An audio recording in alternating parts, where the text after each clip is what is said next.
आपण पाहत आहात न्यूज 24 महाराष्ट्र।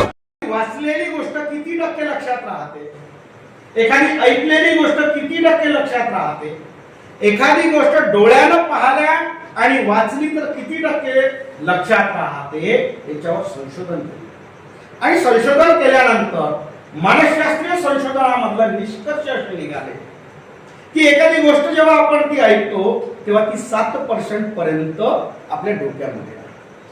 एखादी गोष्ट जेव्हा आपण बोलून काढतो तेव्हा ती गोष्ट 9% पर्यंत लक्षात राहते, परंतु जे अभ्यास किंवा जी गोष्ट आपण आपल्या डोळ्यांनी पाहतो, तोंडाने उच्चारतो, तेव्हा ती गोष्ट 83% आपल्या लक्षात राहते। म्हणून शिक्षणाची पद्धत बदलली, पुस्तकीय शिक्षण प्रणाली आपल्यापर्यंत पोहोचली। हे सांगण्याचं तात्पर्य काय आहे हे तुमच्या लक्षात घ्या।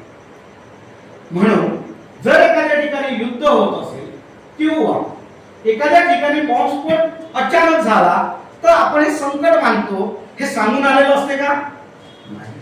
परंतु भारतीय शिक्षण प्रणाली जो कोणतं शिक्षणाचं सत्र लागते तर सत्र साधारणपणे महाराष्ट्रामध्ये 21 जानेवारी पासून सुरू होते आणि त्या सत्रामध्ये दिवाळीच्या सुट्ट्या किती राहील, राष्ट्रीय सुट्ट्या किती राहील, तुमचा सिलेबस किती राहील आणि साधारणतः तुमची परीक्षा केव्हा राहील हे सर्व सांगितलेलं असते।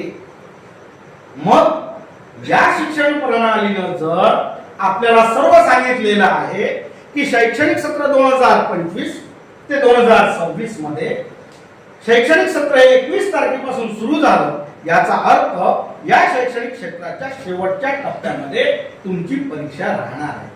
म्हणजे तुमचं टार्गेट ठरलेलं आहे, तुमचा अभ्यासक्रम तुमच्याजवळ ठरलेला आहे। मग तरीही आपल्या या प्रणालीमध्ये आपले विद्यार्थी का मागे पडतात तर त्याचं पहिलं कारण आहे सातत्य। परीक्षेच्या काळामध्ये आमचा विद्यार्थी 10 तास अभ्यास करतो, परंतु जेव्हा सुरुवातीपासून आमचं सत्र सुरू झालं त्या काळामध्ये आमचा विद्यार्थी अभ्यासात अर्धा तासच करतो। परंतु इथं बसल्या बसल्या अनेक विचार तुमच्या डोक्यामध्ये बाहेरचे सुरू आहेत, त्याच्यामुळं आपण काय झालोय केवळ शरीराला।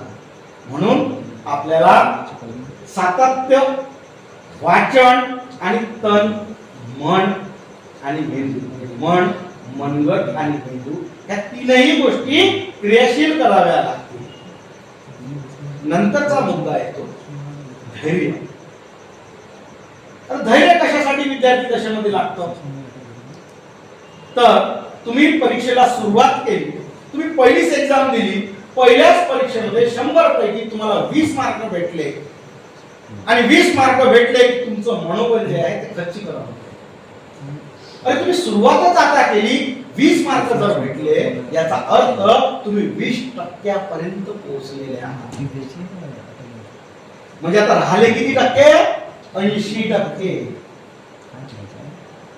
हे 80% जर राहिलं असेल तर तुम्हाला काढावं लागेल पहिल्यांदा मला पुण्या क्षेत्रामध्ये जावं लागेल, मला पोलीस भरतीत जायचं आहे आणि माझी हाईट 2 इंचांनी कमी आहे आणि मी पोलीस भरतीची प्रॅक्टिस करत असेल, योग्य रस्ता आहे।